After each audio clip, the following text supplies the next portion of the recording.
and ruffled her hair. Hiyori? Is it really you?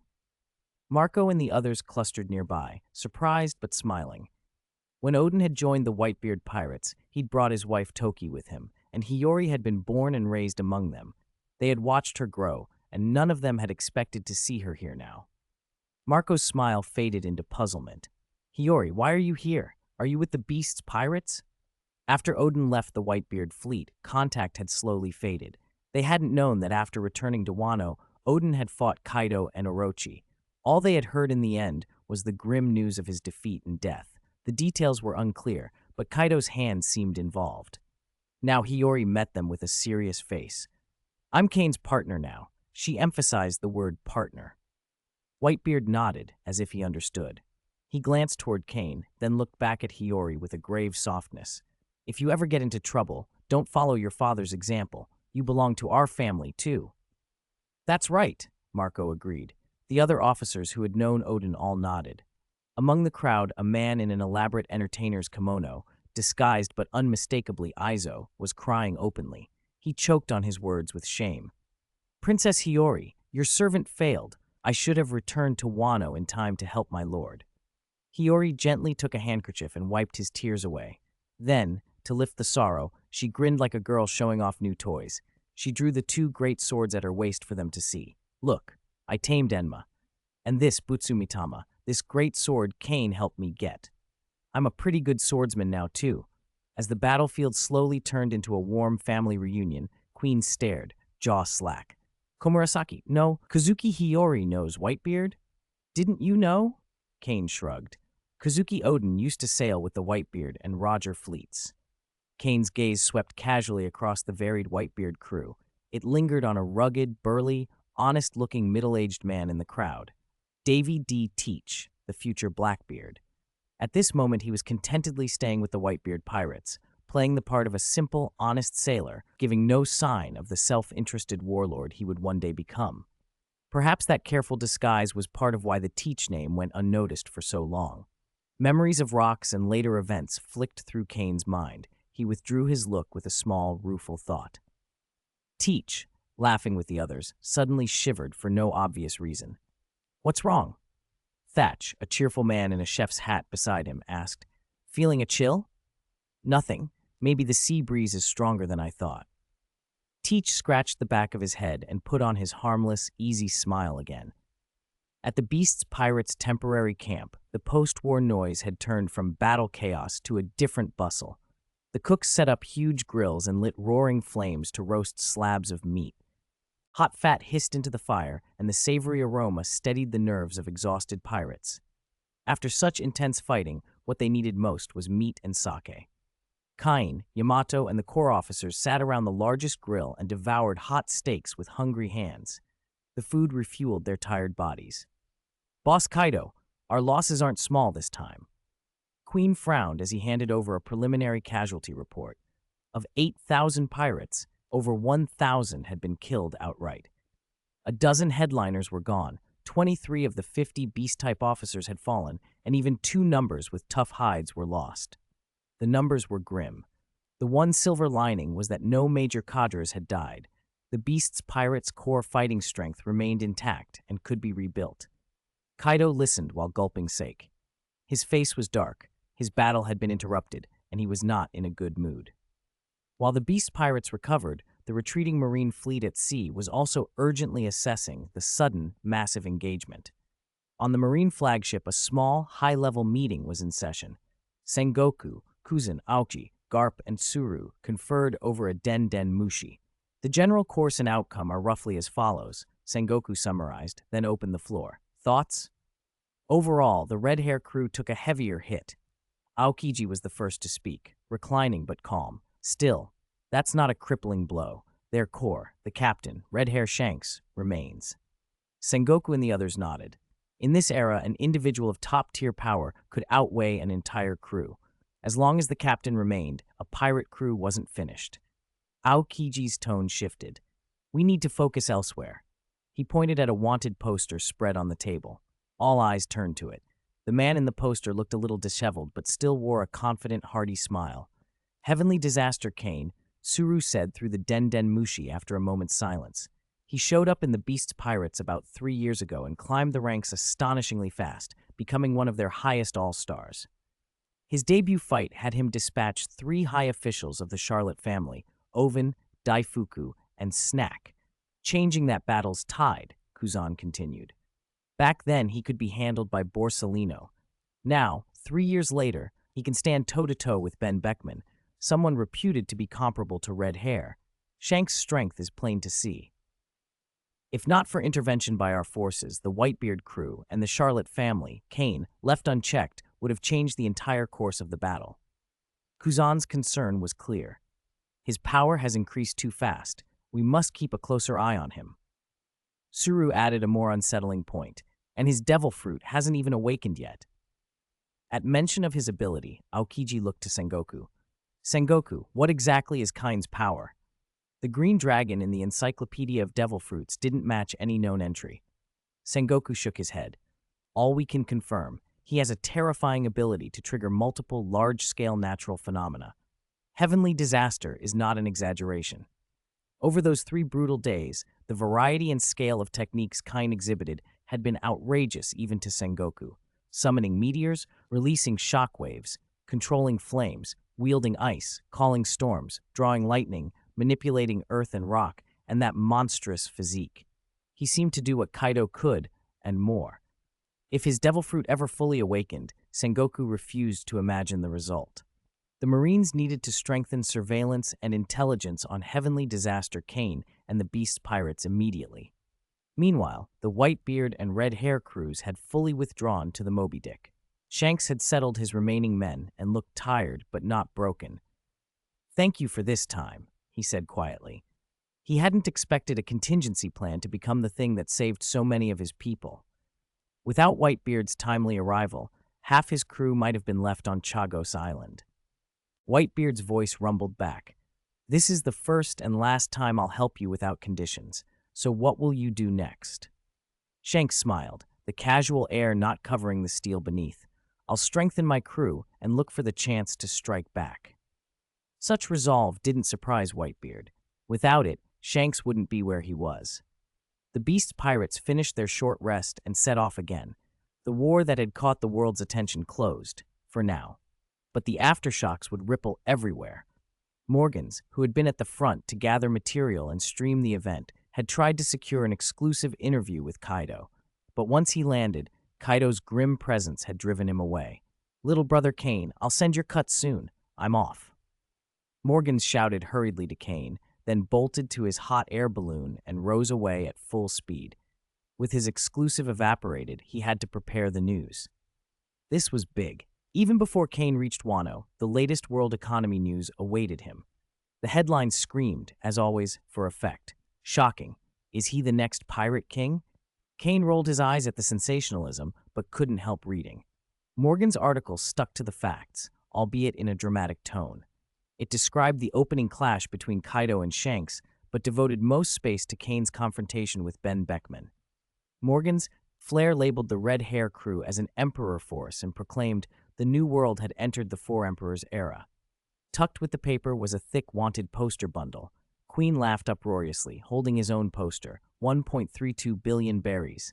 Then his smile froze when he saw Kane's. "How is that possible?" he choked. For Kane, the bounty read 2 billion. 2 billion! Kane, that's amazing! Yamato crowed, counting the zeros before leaping onto Kane's back. Though Kane didn't understand all the fuss, he played along. "Yamato, you're not bad either. 1.25 billion, quite high." "I am Yamato," she declared, hands on hips. "One day I'll surpass that ox-headed Masira." "Wishing you luck," Kane replied with a dry grin. The Marines had been generous. Every member of the Rayquaza who'd fought had a new bounty. Besides Kane and Yamato, the highest went to Kuma, 240 million. In an era before bounties had completely inflated, that amount for a first bounty was already remarkable. On the deck, 3 other young men clustered over their first wanted posters, trading barbs and boasting. Ace grumbled, indignant. "Why is my bounty only 20 million? I fought a high officer of the Red Hair crew." Sanji flicked his poster, 25 million like a coin. "Humph. Knocked out by Yasop in one hit, and you complain." He shot a look at Zoro.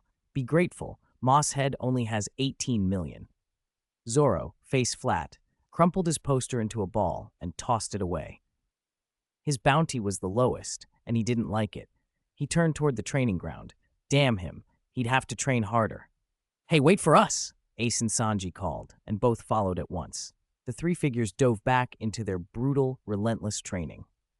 Chapter 115, Aftermath of War, Recruiting Fishmen. The aftermath of the war rippled across the world. East Blue, Orange Town. Buggy the Clown, wearing his clown suit, a white skull painted on his forehead, and a big red nose, stared at a newspaper photo of the triumphant Shanks. His face was unreadable.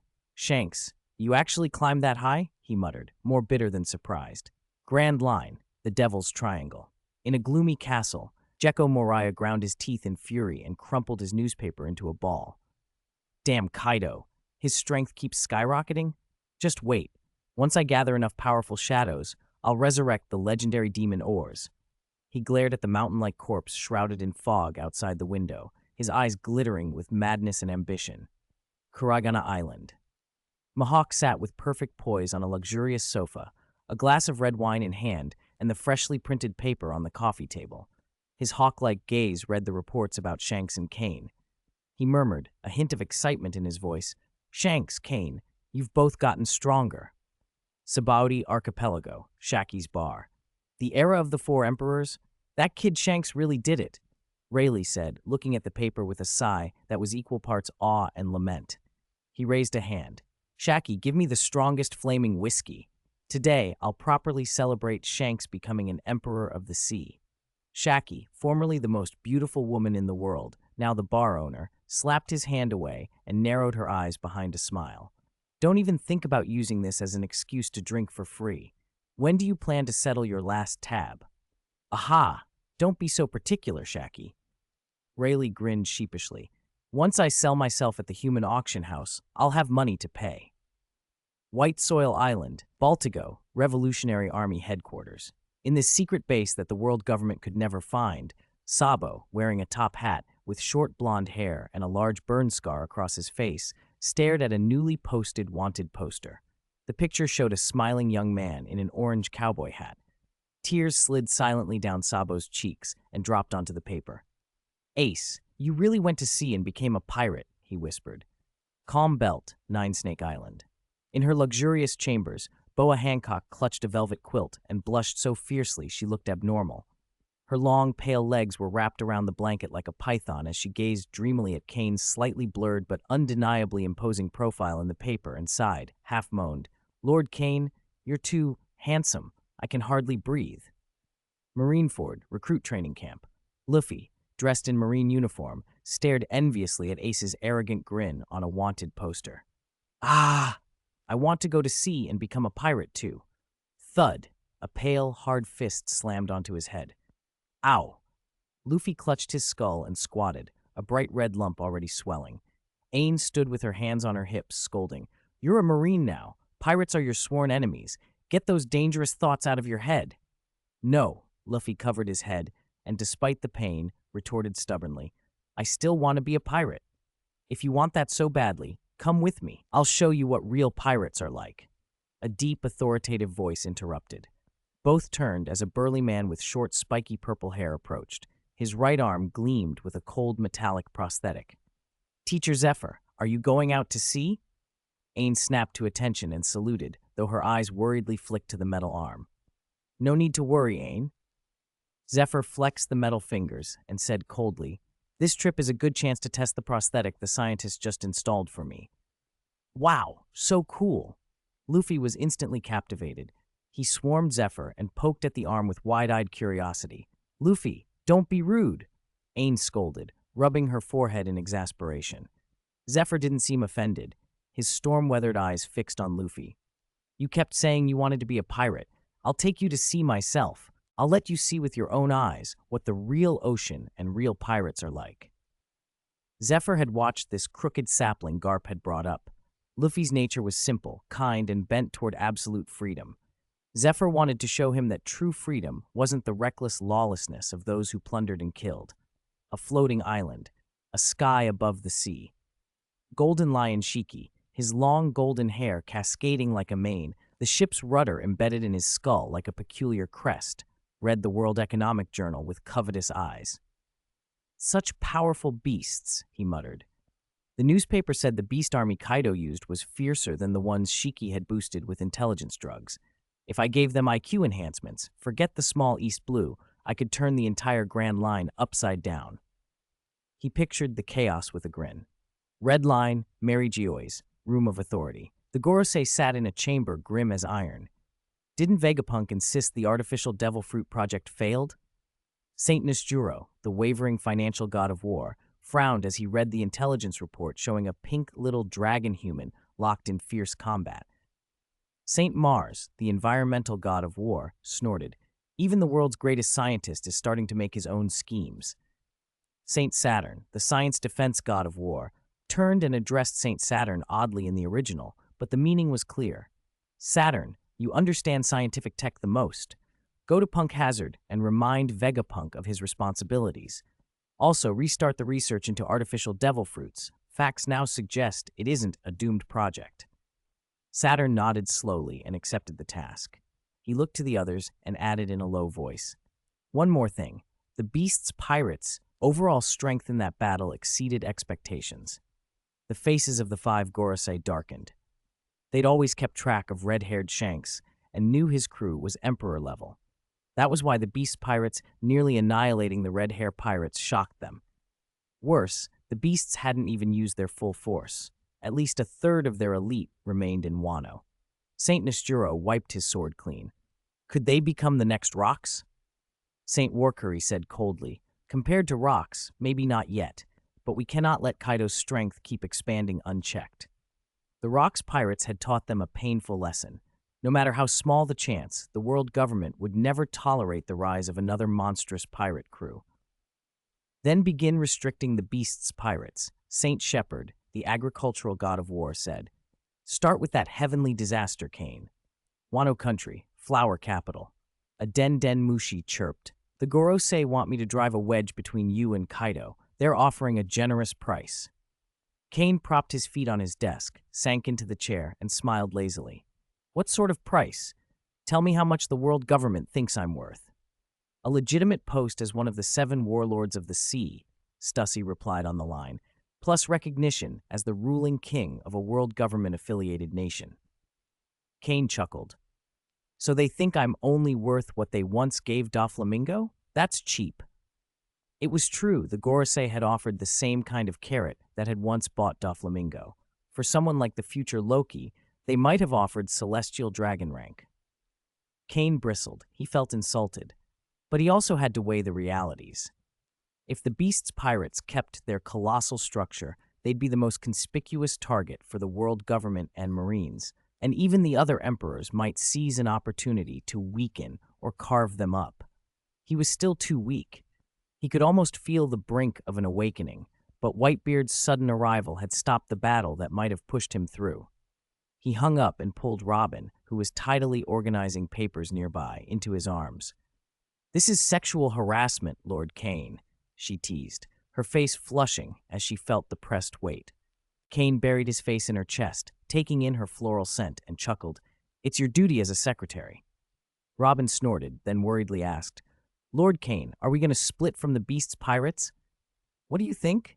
Kane asked, chin resting on the top of her head. Robin forced calm. Though his hands teased, she answered seriously. There are pros and cons. If we split, we gain official recognition, a warlord title or a kingship, which could buy us stability and time to develop. But we'd lose the beast's pirates' vast resources and network, and our income would drop. If we stay, we remain one of the most powerful pirate forces, but will always be at the center of the storm, a constant target. In the end, it's strength we're missing. Kane sighed, released Robin, and walked toward Onigashima. He decided to stay with the beast's pirates. The world government had tolerated the Rock's pirates as long as they didn't threaten the celestial dragons. History suggested some patience if one didn't cross certain lines. Onigashima. Kaido sat drinking alone, sulking that Whitebeard's intervention had ruined a fight he'd wanted to finish. Kane, the dutiful student, smiled at the sulking teacher. Maybe we should set our sights on Fishman Island. Fishman Island? Kaido paused mid-drink. Go on. Kane explained. Aren't we missing a powerful underwater force? We need an exclusive fishman unit for the beast's pirates. It wasn't just revenge for the trouble the Red Hair Pirates' fishman unit had caused. In a world of mostly ocean, fishmen had natural advantages humans didn't. If not for the human powerhouse upper hand, fishmen could have ruled seas. Besides combat, they could do deep-sea mining. The depths hold countless rare minerals humans can't reach. He listed more advantages. Under the inland sea below Wano, there's an entire nation already there. Before Wano's isolation, people lived at normal sea level, just like everywhere else. The high walls later pushed people up to places like the flower capital. If we recruit fishmen, we wouldn't have to build them new homes. Whole towns are beneath our feet.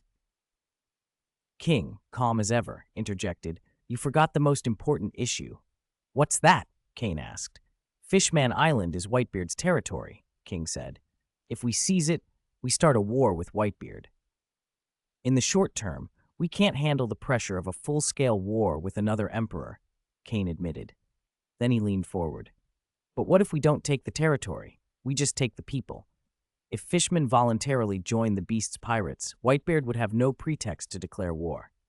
Geographically, Fishman Island was ideal, lying beneath the red line near Sabati. But for the beasts, who needed to consolidate and recover, the location was less crucial than bolstering their ranks. King pondered, then nodded. The benefits of a strong fishman unit were clear. It was a risk worth taking. Kaido grinned that deep, rumbling laugh. Ugororo, go bring some trouble to that old man Whitebeard. With King and Kane in agreement, Kaido heartily approved. If Whitebeard reacted with war, Kaido would relish the fight. What Kaido feared most was missing the chance to fight his fill, but if conflict came, he would meet it head-on. Chapter 116, Arrival at Fishman Island. After 2.5 weeks at sea, the Rayquaza finally reached its destination, the coast of an island in the New World. Fishman Island lay 10,000 meters beneath the surface. Any ordinary ship would be crushed by the pressure. Only a properly coated vessel could survive the dive. Kane had brought 2 fishmen, Kawamatsu and Jack, with him for the trip. On the deck, Bonnie and Yamato chattered excitedly, trading stories from the books they'd read about the legendary island. The book says it's a paradise under the sea, glowing coral forests and giant bubble cable cars. Bonnie waved her hands, eyes bright. Yamato listened with the same hungry wonder. Jack stood nearby with his arms crossed, pretending to listen in silence like an expert, but his ears were alert. He had never seen his homeland. He wanted to learn everything so he could better serve Big Brother Kane. "Lord Kane," Robin announced gracefully as she approached, "the coating is finished. We can depart whenever you wish." Kane turned to look. The 100-meter-long hull of the Rayquaza was sheathed in a transparent film that clung to its contours. In the sunlight, the coating shimmered with rainbow iridescence. "All right, let's go." He waved a hand and the crew sprang into action. Everyone cheered, eager to catch a first glimpse of the underwater kingdom of mermaids and wonders. Bonnie and Yamato hopped along the coated deck like kids discovering a puddle. "Hey, it doesn't break even if I step on it," Yamato cried as she discovered the springy give beneath her boots. "It shouldn't," Kane said with a small smile. "This bubble film is made to withstand the pressure at 10,000 meters. It doesn't pop like a normal membrane." The film had another property. Ordinary attacks couldn't rupture it. Only exceptional force could breach it. The Rayquaza pulled away from the shore and steamed into open water. "Lord Kane, we're ready to inflate the film and begin submerging," a craftsman reported. Kane nodded. The craftsman started the process. The film that had once clung tightly to the hull began to expand slowly, like a giant bubble being blown. It grew until the whole deck was swallowed in transparent membrane. Soon the Rayquaza floated inside a perfect spherical bubble. "Begin descent." The ship sank beneath the surface. Bonnie pressed her face to the rail as seawater rose until it covered the ship's sides and then their heads. Curious schools of colorful fish swam up and inspected the glowing bubble. "Look, Daddy, we're really going under," Bonnie squealed, clutching Kuma's calf. Kuma stroked her pink hair with a contented smile.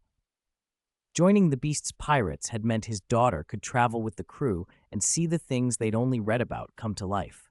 Most of the crew felt the same thrill. Diving 10,000 meters was a first for them.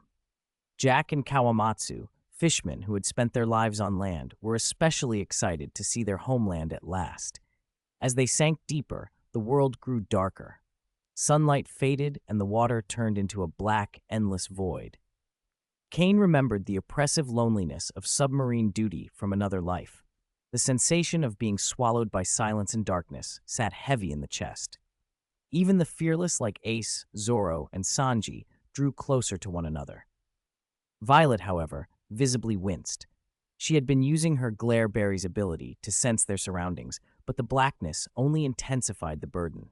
Strange currents and occasional disturbances hinted at massive creatures moving in the dark, and the uncertainty fed her fear. She closed her eyes and turned off her berry's power. A warm, large hand settled on her shoulder. "Don't be afraid. Nothing in this ocean can harm us. Relax." Kane's calm voice steadied her. Violet melted into his embrace, the terror in her face easing into affection and trust. Bonnie watched them, made a face, and teased.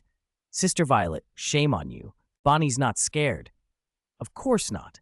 Bonnie's the bravest," Kane chuckled, ruffling her hair before giving another order. "Prepare the lights." The Rayquaza's lights came on, subdued so as not to draw undue attention.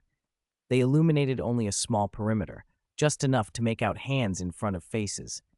That sliver of light felt like a lighthouse in the void and brought a wave of relief. Then, without warning, a violent current struck the outer bubble from the right. The ship lurched, tilting so suddenly everyone threw up their hands and stumbled. From the darkness, a vast maw opened, a tiger-headed sea king, its terrible eyes glittering. It lunged toward the light. "Monster!" Bonnie screamed, clinging to Kuma. Kane smiled, amused. Some people truly rushed into danger. He unleashed Haoshoku, Conqueror's haki, from his body, and the force pressed down on the Sea King like an invisible palm. The creature froze in mid-lunge, its fierce eyes clearing. Instinct won out. Panicked and disoriented, the 100-meter Sea King turned and fled into the dark. Kane shook his head. Small Sea Kings like that were driven by instinct.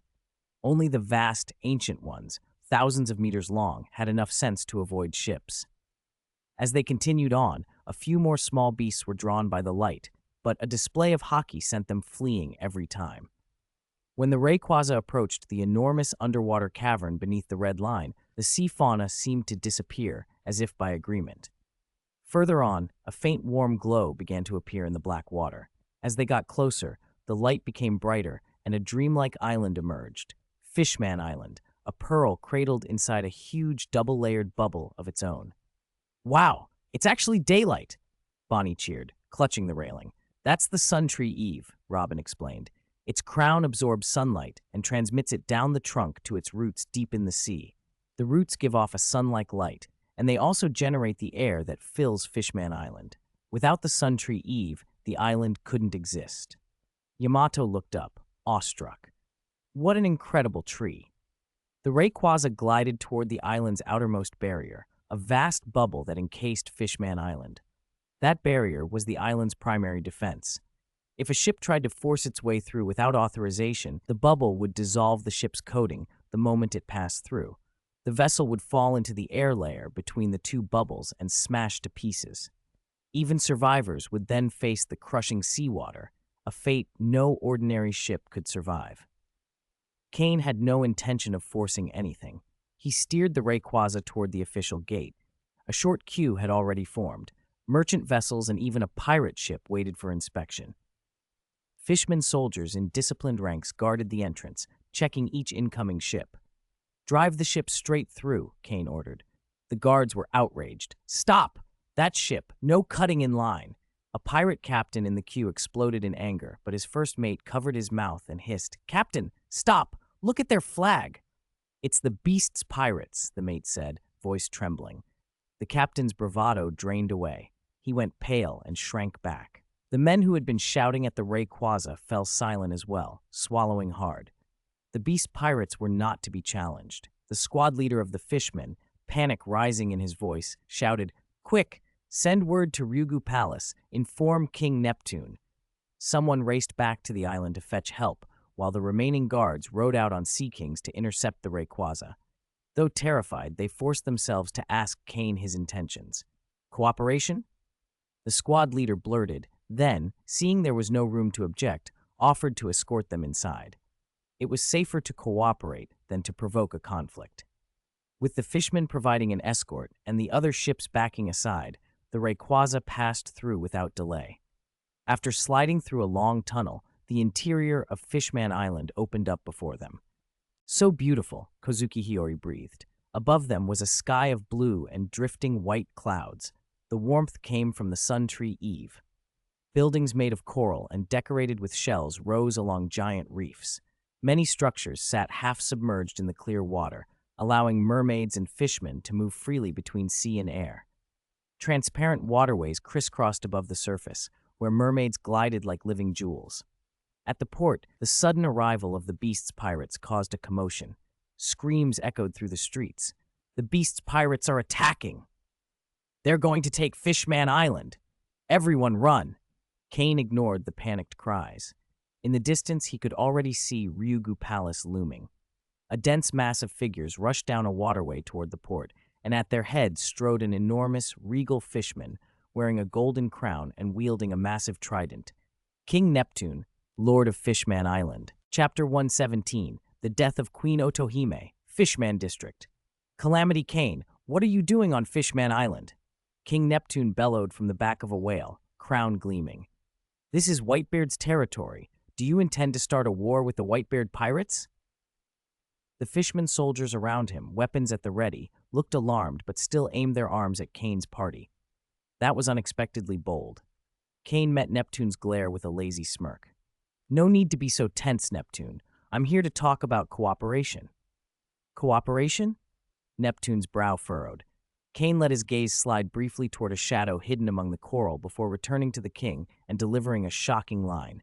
I can tell you the truth about Queen Otohime's assassination. What? The three princes looked as if struck by lightning. Their mother had been killed by a human, so they'd always believed. Could there be a different truth? Sharkstar, the eldest prince, abandoned all etiquette and shouted, "What did you say? Who really killed my mother?"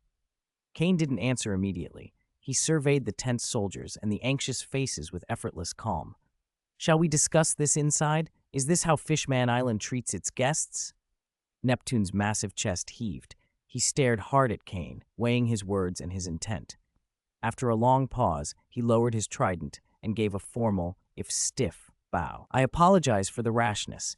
Please, come with me to Ryugu Palace. I will show the hospitality befitting a king.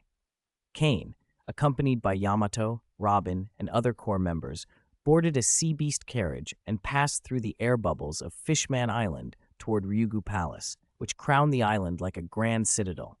Below at the port, the shadowy figure who had been spying from the reef fled at top speed back to the Fishman district, panting and terrified. Fishman district sat in the island's darkest, most neglected corner, a gathering place for idle thugs and rough fishmen. The returning informant stumbled into a dim hall and blurted, breathless, "Boss Hody, it's bad. The beast pirates have come to Fishman Island. Their leader is Calamity Kane." What? The hall erupted. Someone who kept up with the news muttered, "I remember. The papers said Whitebeard once interfered in their war with the Red Hair Pirates. Maybe they came here to take out their anger. If that's true, this is terrible," another voice trembled. "Whitebeard isn't here now. Can Boss Jinbe handle Kane alone?" A thunderous roar cut through the panic. Hody Jones, tall, hulking, ferocious, rose from his seat and swept his subordinates with a grim stare. "Shut up," he snapped. "What are you panicking about? The beast pirates are just humans. How can they stand against us noble fishmen? Don't forget, this is 10,000 meters under the sea. It's our domain." His words steadied many of the thieves. They claimed their home advantage and laughed off the threat. Only a few kept uneasy eyes. After all, the depths were one thing, but the beast pirates were no ordinary crew. The informant remembered something else and hastily added, "Also, Kane told Neptune he knows the truth about Queen Otohime's death." "Isn't Otohime's killer a human?" Another scoffed. "Kane's probably lying to get attention."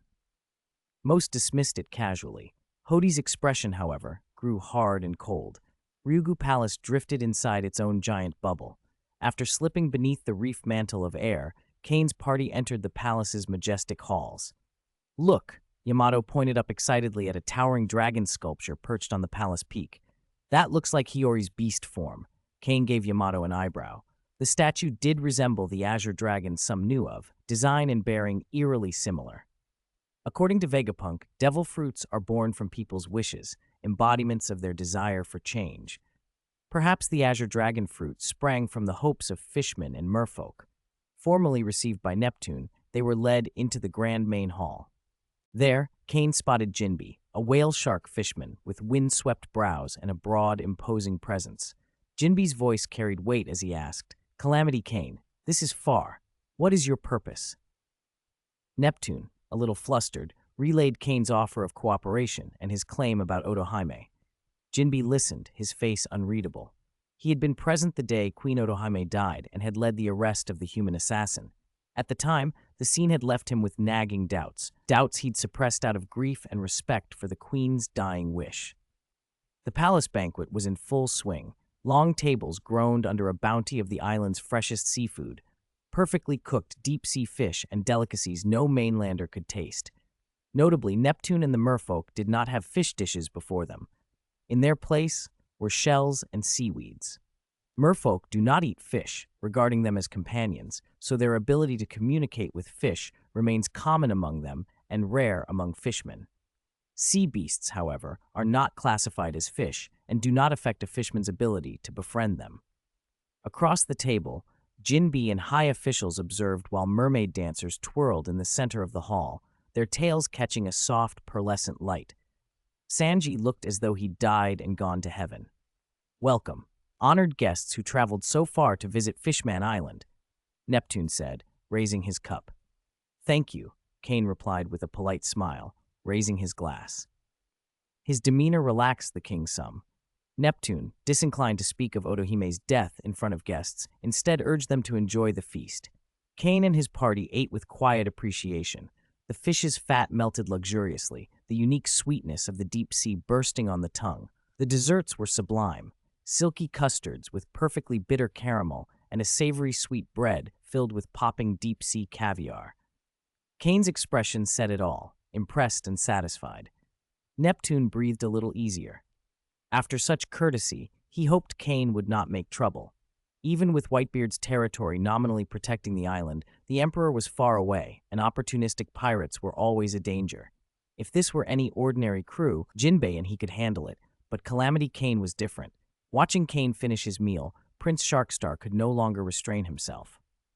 "Lord Kane, tell me, who killed my mother?" Neptune said nothing, only waiting for Kane's answer. "Hody Jones," Kane said flatly. He was a member of the Royal Guard back then. He hated humans. He resented Queen Otohime for being friendly to them. He took his hatred to the extreme when Otohime began collecting signatures for Fishman Island's move to the surface, Kane continued. He bribed a human pirate, set fire to the signature box to create chaos, and then personally sniped her while she was gathering signatures. He killed the pawn he'd hired and framed him. Gasps rippled through the hall. The senators and princes felt their minds push against the story, trying to deny it, but Kane's account was tight and convincing, and Hody's extremist views were hardly secret. He'd long been known for his radical fishman supremacism. Jinbei's face darkened as memories of that day and the oddities at the crime scene resurfaced. He pressed, voice low and tight, "Do you have proof?" Yes, Kane's answer was certain. Princess Shirahoshi's pet shark, Megalo, saw Hody Jones do it and told the princess. What? The princess froze, stunned. If Kane spoke the truth, Princess Shirahoshi had carried that knowledge all this time, the burden of knowing their mother's true killer while watching the man roam free. The thought of what that had done to her was unbearable. Jinbei's body trembled. "Your Majesty, we must ask Princess Shirahoshi to tell everything." Neptune rose, decisive now. The king could no longer be bound by his wife's dying wish. The killer must be found and judged. "To the Hardshell Tower," he ordered. They left the banquet and hurried toward the Hardshell Tower, a fortified wing of Ryugu Palace scored by deep impact marks and weapon slashes. Kozuki Hiyori peered at the scars with curiosity, but Neptune began to explain only briefly when a distant whistling cut through the air. His expression shifted to alarm. "They're coming! Be ready!" A faint red light flared in Kane's eyes and a thin smile crossed his face. Without turning, he raised a hand, bent his index finger, and flicked toward the incoming threat. A nearly invisible wind blade, an empty, slicing vacuum, shot out and met the oncoming axe. There was no explosive crash, only a clean, silken whisper. Under the horrified gaze of Neptune and the others, the massive battle axe split perfectly along its shaft. Its two halves fell, powerless, to the ground. Kane withdrew his finger as if he had only brushed dust away, calm as ever. Chapter 118, Princess Shirahoshi. Your Majesty Neptune. A seahorse fishman official, leading a squad of soldiers, hurried forward. "This is the right minister, responsible for guarding my daughter and my right-hand man in governing the country." Neptune gave a brief introduction of Kane and his group, then his gaze fell heavily on the neatly cut giant axe fragments scattered on the floor. He sighed long and low. "As for this, it's a long story." He led Kane and his people into the Hardshell Tower and related what had happened. Vanderdecken Inks has been aiming at Shirahoshi for some time. He throws weapons at us every day to threaten us. Neptune's voice was full of helplessness and anger. Violet, overhearing, nudged Kane teasingly and asked, "So the princess must be very beautiful, right? And she's a princess." Kane shot her an exasperated look. "Shirahoshi is only 9 years old." 9?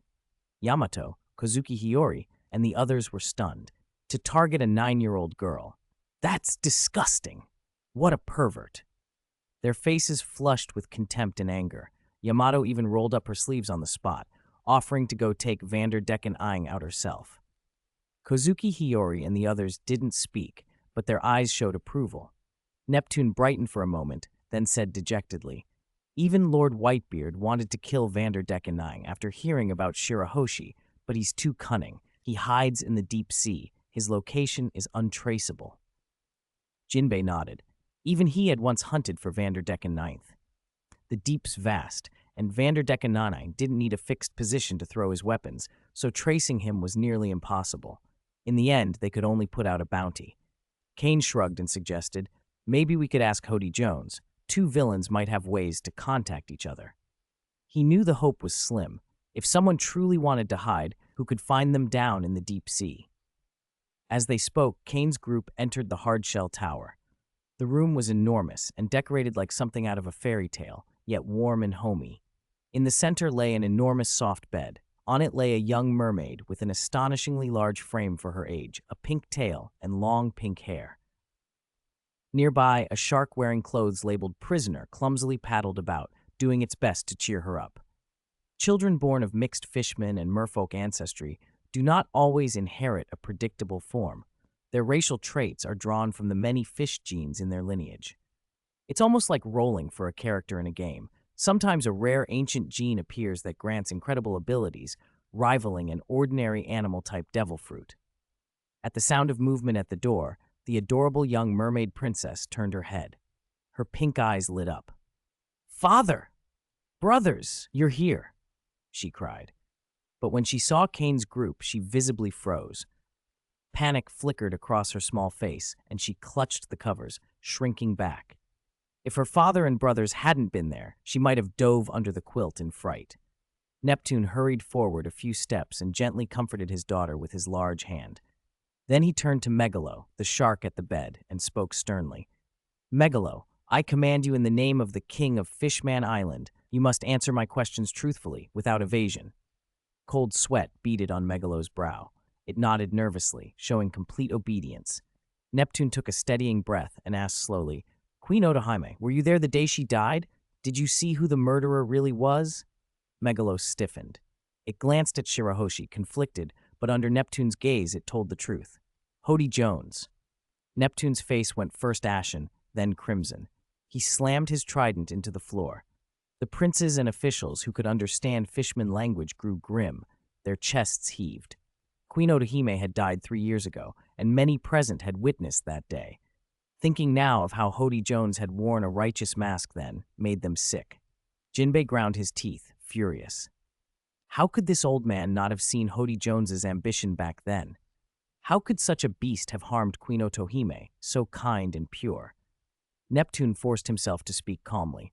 "Lord Kane, please stay for the night at Ryugu Castle. I must immediately gather the army and go capture that murderer, Hody Jones," he added. "As for the cooperation you propose, if it does not harm the people of Fishman Island, I swear in the name of the king that I will seriously consider it." "No rush," Kane said with a small smile, his tone calm.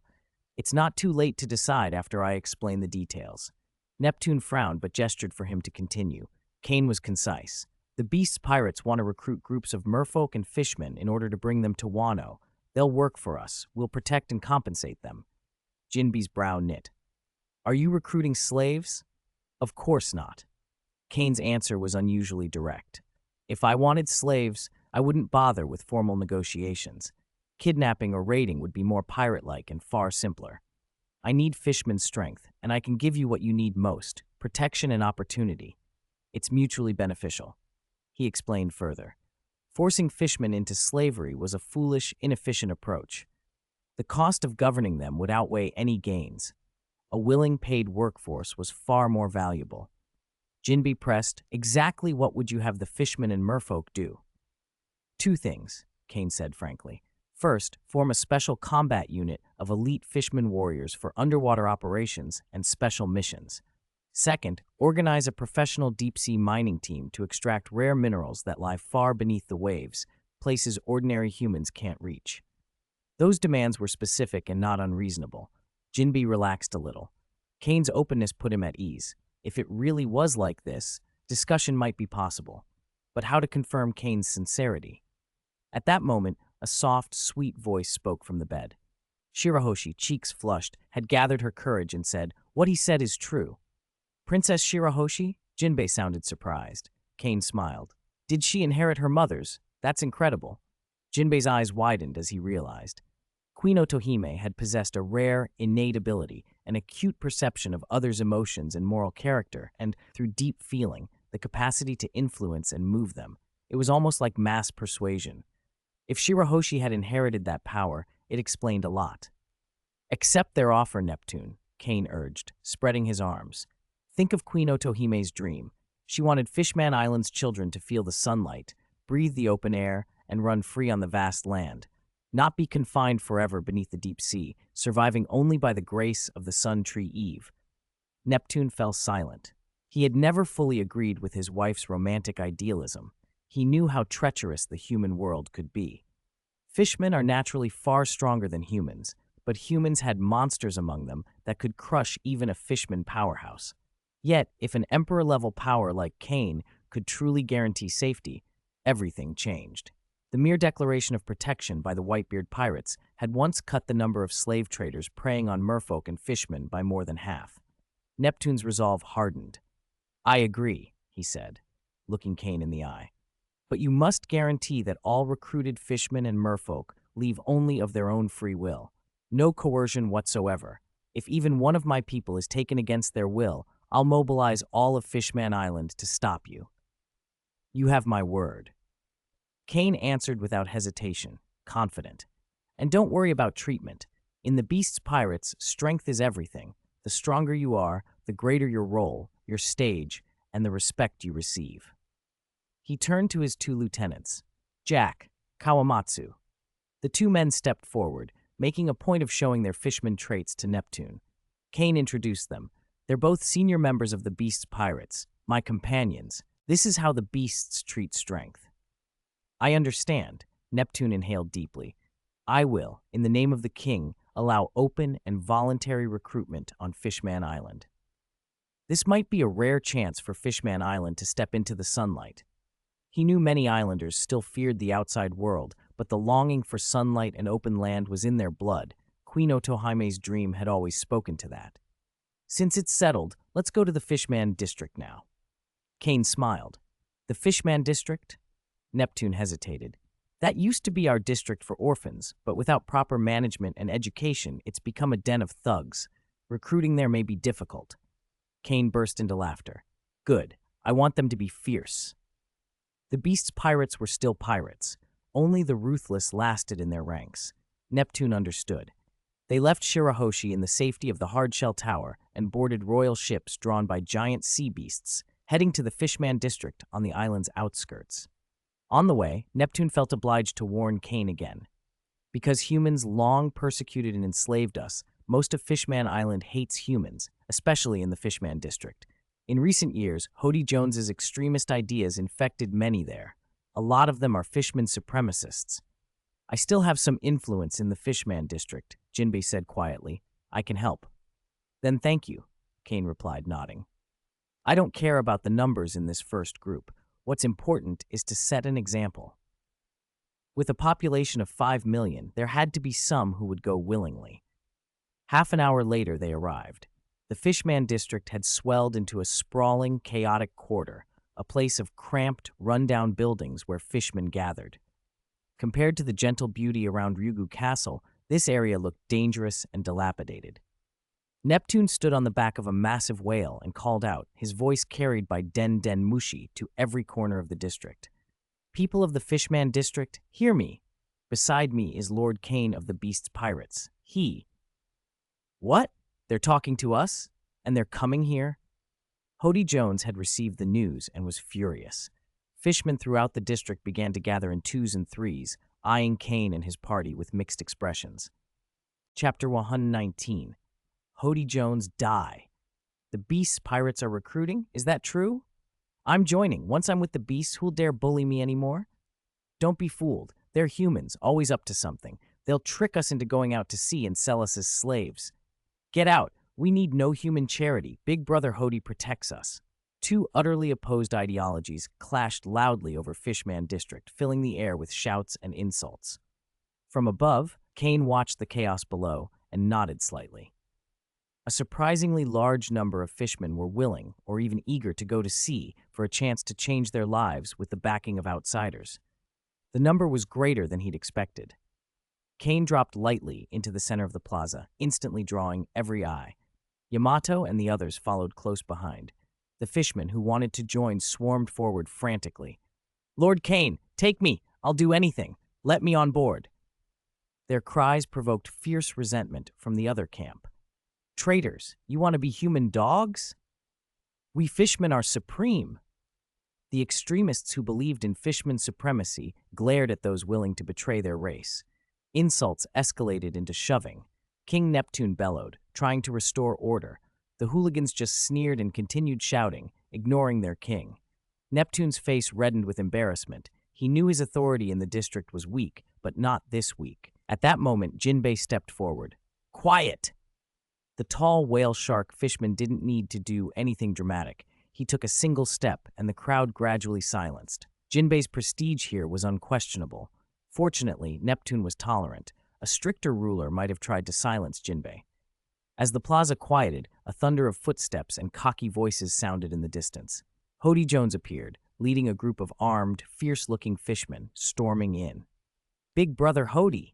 His followers bowed and cleared the way. Hody sneered, taking the initiative. "Big Brother Jinbei, have you sold out? Have you forgotten how Big Brother Tiger died?" he added, then turned to Neptune. "And you, Neptune, how long will you keep groveling before humans? You're a disgrace to the fishman race," Jinbei snorted. "Hody Jones, you still have the nerve to show your face." In the past, Jinbei might have tried to reason with Hody. Not now. Only cold, boiling rage remained. "How exactly did Queen Otohime die? Do you dare say it here in front of everyone?" Hody's heart skipped. They knew? Still, he recovered his swagger. He was no longer the lowly royal army soldier from 3 years ago. He had followers, power. Even Jinbei, even Kane, he could get rid of them all. With a cruel grin, he admitted bluntly, "There's nothing to be ashamed of. Otome was a fool. She groveled to humans, begged for coexistence. I killed her." Neptune's family trembled with fury. They had hoped Otohime had forgiven the killer before she died. Now the murderer boasted with no remorse. Hody raised his trident and shouted to his frenzied men, "Fishmen are born to be above humans. We'll repay the sin of human slavery 10-fold, 100-fold. Yes, lead us, Big Brother Hody. Long live the fishmen." His followers cried out and surged forward. Kane watched coolly, his eyes sweeping the plaza. Several armed fishmen had already shifted positions to form a loose encirclement, but their covert movements were exposed to his observation hockey. Remorse? What a joke! Hody sneered when Jinbei pressed him. "I follow Big Brother Arlong." Kane suppressed a laugh. Arlong had been a racist, but he had a twisted sort of care for his people. Hody merely demanded blind obedience and crushed anyone who disagreed. Hody's ambition and bloodlust flared. "Brothers, attack! Kill these humans who would enslave our kin. Leave none alive." He waved his trident, and his loyalists roared and charged. Confusion rippled through the crowd. This was supposed to be a recruitment drive. Why had it turned into a fight? Kane's lips curved. Sometimes the bluntest method is the only way to persuade them. A pure, dazzling emerald light burst from his body. Under stunned gazes, he expanded and transformed. Then a vast green divine dragon descended to the plaza, filling the sky with its presence. "Hiss! Such a huge dragon," everyone breathed. "Those who wish to follow me, come forward." Kane's voice rolled like distant thunder. The dragon's sheer size cowed the charging fishmen. They froze. But the faction longing for strength and change erupted. "This is the power I want." "Take us, Lord Kane," Kane smiled. "Robin, register them." "Understood." Robin crossed her arms and unleashed the power of the flower fruit. On the hurriedly moved registration table, dozens of slender, petal-like arms bloomed, each holding a pen and a register. They moved with mechanical efficiency, filling out the applications of the eager fishmen with dazzling speed. Hody ground his teeth as the plaza's mood shifted. "I'm staging a coup. Couldn't they at least show a little respect?" "Take the medicine," he barked. Several core cadres, Hody among them, drew sealed medicine boxes, popped capsules without hesitation, and swallowed. Their eyes went blood red, muscles swelled.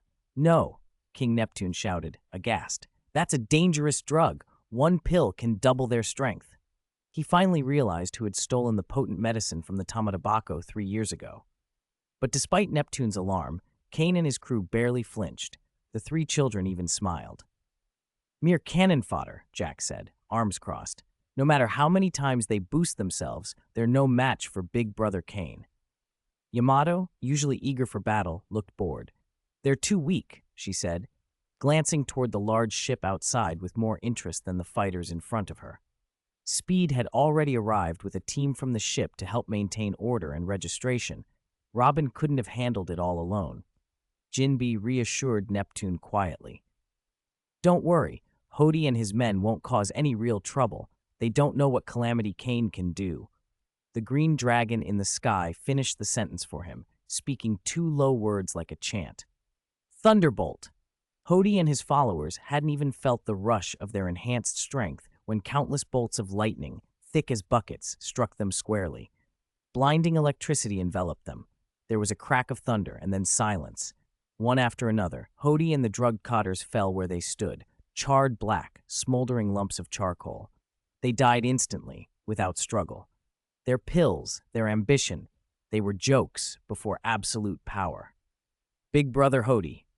His followers reacted too late, scrambling to gather around the fallen. In the panic, they trampled the already carbonized bodies to pieces, arms crushed, legs broken, fragments scattering so thoroughly any chance of revival was gone. Seeing this, the fishmen who had already been planning to join the beast's pirates were converted into fanatical supporters of Kane. Those who had been hesitant now had no doubts. The line to sign up grew several times over. Kane reverted to human form and descended slowly, glancing at the crowd. Over 1,000, he estimated. Speed's team from the ship helped keep order and process recruits. Jinbe organized Royal Army troops to maintain order and had men collect Hody's remains with care. After all, they were still fishmen and deserved a proper burial. Carrying a large box of charred fragments, he approached Kane. Take Hody to Queen Otohime's grave to atone, Kane suggested, and let Shirahoshi see her mother. Neptune's face brightened at once. Why hadn't he thought of that?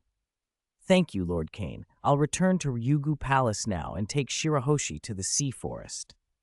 Shirahoshi had not asked to visit her mother's grave. She worried about inconveniencing the guards and drawing Vanderdecken Ein's attention, but Neptune knew how badly she wanted it. Without delay, he gathered his 3 princes and a portion of the royal army and sped back to the palace to fetch her. Meanwhile, a sneaky fishman in a small top hat, bedecked with necklaces and with 4 legs, halted his furtive steps at the name Shirahoshi. Vanderdecken Ein's eyes gleamed. He'd planned to use the chaos for his own schemes, but this was a far better opportunity. If he could get his hands on Shirahoshi, he could throw her onto his ship and Neptune would never find her.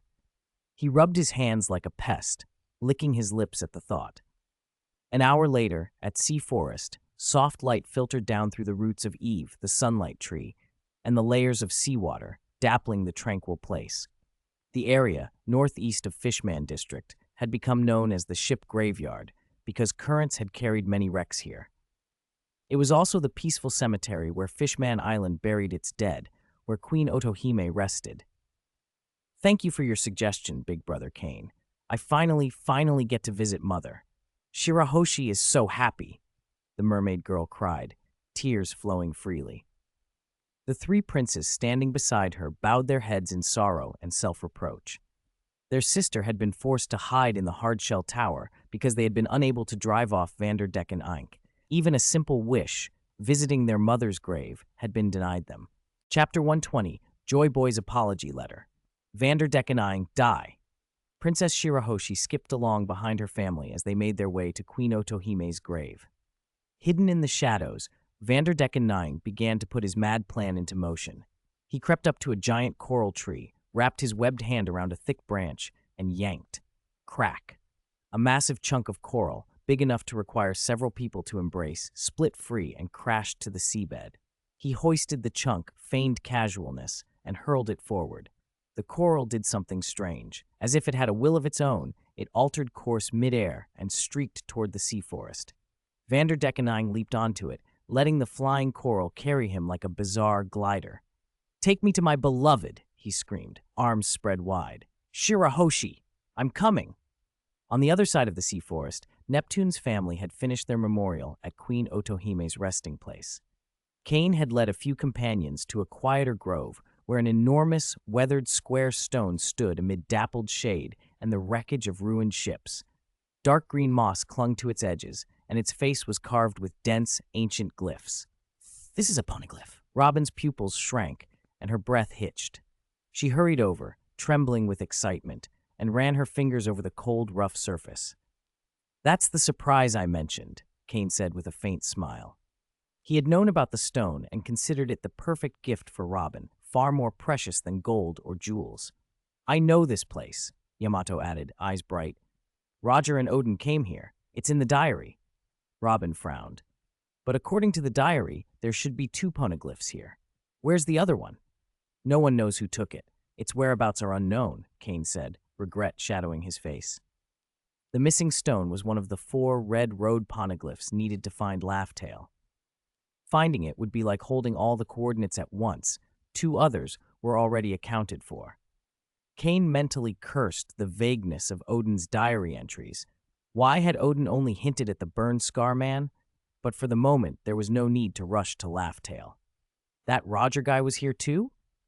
Ace's expression grew complex as he looked down at the ground, imagining his father standing before this same megalith. Robin, who had quickly scanned and memorized the entire inscription, returned from the stone with a satisfied glow that only a scholar solving a long puzzle could wear. It's an apology letter. Joy Boy wrote it to someone. She explained the contents to the group. The stone recorded an apology left by a man named Joy Boy because he'd failed to keep a promise.